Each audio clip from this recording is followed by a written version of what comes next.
Friends 12th standard இங்கிலீஷ்க்கான selected questions already நான் 12th தமிழுக்கான selected question update பண்ணியிருந்தேன். அதில் அந்த 7 2 மார்க்கில் அக்யூரேட்டாக நான் என்ன சொன்னனோ அது மட்டும்தான் உங்களுக்கு வந்திருந்தது.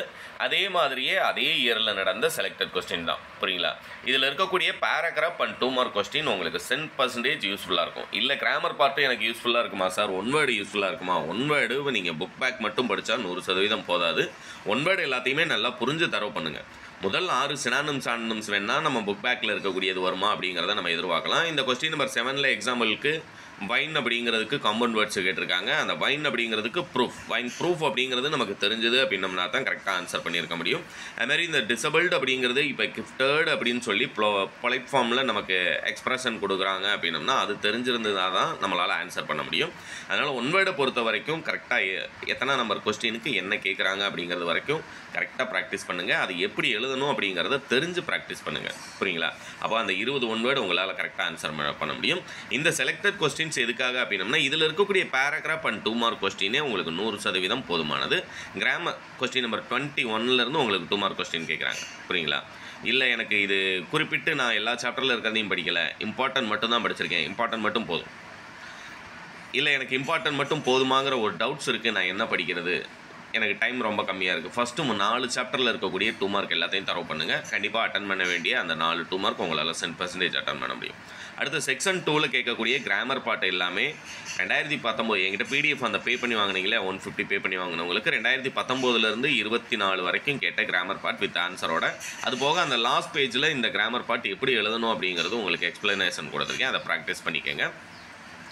இது எல்லாமே பார்த்தீங்க அப்படின்னம்னா நமக்கு செக்ஷன் 3ல் ப்ரோஸில் கேட்கக்கூடிய 3 மார்க் கொஸ்டின்.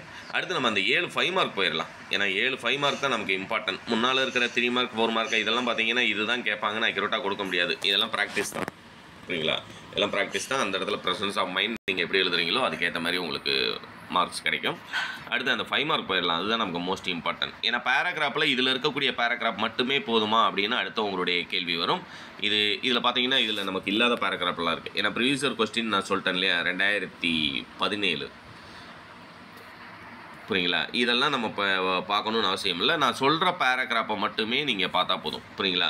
நான் ஆல்ரெடி 2 ஜென்டில்மேன் ஆஃப் வெரானா சொல்லியிருந்தேன் கொஸ்டின் நம்பர் 41 அட்டன் பண்ணுறதுக்கு. இதில் அதே 2 ஜென்டில்மேன் ஆஃப் வெரானா கேட்டிருக்காங்க. த சேர் கேட்டிருக்காங்க. இதில் நான் சொல்லக்கூடிய பேராகிராஃப் என்ன படிக்கணுங்கிறது நான் இப்போ சொல்லிடுறேன். கொஸ்டின் நம்பர் 41 அட்டன் பண்ணுறதுக்கு நீங்கள் 2 ஜென்டில்மேன் ஆஃப் வெரானா படிச்சிருக்கணும், த கேஸ்டில் படிச்சிருக்கணும், அவர் கேஸ்டர் ட்ரீ படிச்சிருக்கணும்.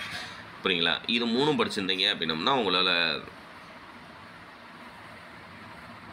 கொஸ்டின் நம்பர் 41 42 அட்டன் பண்ண முடியும். ஏன்னா 2 ஜென்டில்மேன் ஆஃப் வெரானா அப்படிங்கிறது உங்களுக்கு கொஸ்டின் நம்பர் 41ல் கேட்பாங்க. த கேஸ்டில் அப்படிங்கிறதும் அவர் கேஸ்டர் ட்ரீ அப்படிங்கிறதும் கொஸ்டின் நம்பர் 42ல் கேட்பாங்க. புரியுங்களா? இல்லை 41க்கு மட்டும் ஒரு 3 சொல்லணும் அப்படின்னம்னா 2 ஜென்டில்மேன் ஆஃப் வெரானா படிச்சிருக்கணும், நைஸ் கப் ஆஃப் டீ படிச்சிருக்கணும், and the rule of road படிச்சிருக்கணும். இது 3 படிச்சிருந்தீங்க அப்படின்னா கொஸ்டின் நம்பர் 41 அட்டன் பண்ணலாம்.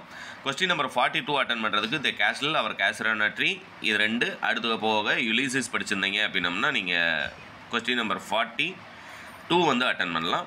சப்ளிமெண்ட்ரியில் நீங்கள் அட்டன் பண்ணுறதுக்கு படிச்சிருக்க வேண்டியது God sees the truth but waits அது படிச்சிருக்கணும், லைஃப் ஆஃப் பை படிச்சிருக்கணும், த மிட்நைட் விசிட்டர் படிச்சிருக்கணும். இது 3 படிச்சிருந்தீங்க அப்படின்னா கொஸ்டின் நம்பர் 43 உங்களால் அட்டன் பண்ண முடியும். இப்போ நான் ரீட் பண்ணது எல்லாமே ஆல்ரெடி இதில் இருக்கக்கூடியது. இதில் இருக்குது சார், இந்த வருஷம் பப்ளிக்கில் வருமா அப்படின்னம்னா நான் எப்படி தமிழுக்கு 6 மார்க் கொஸ்டின் அக்யூரேட்டாக நான் கொடுத்தனோ அதே மாதிரி செலக்டட் 10% நீங்கள் எதிர்பார்க்கலாம் இந்த 3 5 மார்க். அடுத்து கொஸ்டின் நம்பர் 44ல் நோட் மேக்கிங் சம்மரைசிங் எப்படி எழுதணுன்றதை நல்லா தரவு பண்ணிக்கோங்க. எனக்கு குறிப்பிட்டு இந்த நோட் மேக்கிங் இந்த சம்மரைசிங் தான் நமக்கு கொடுப்பாங்க, இந்த பேராகிராஃப் தான் கொடுப்பாங்கன்னு கொடுக்க முடியுமா அப்படின்னம்னா அப்படிலாம் கொடுக்க முடியாது. 30 வருஷம் எக்ஸ்பீரியன்ஸ் ஆன டீச்சரால் கூட கொடுக்க முடியாது. அதனால் அதெல்லாம் நீங்கள் தரவு பண்ணி தான் ஆகணும்.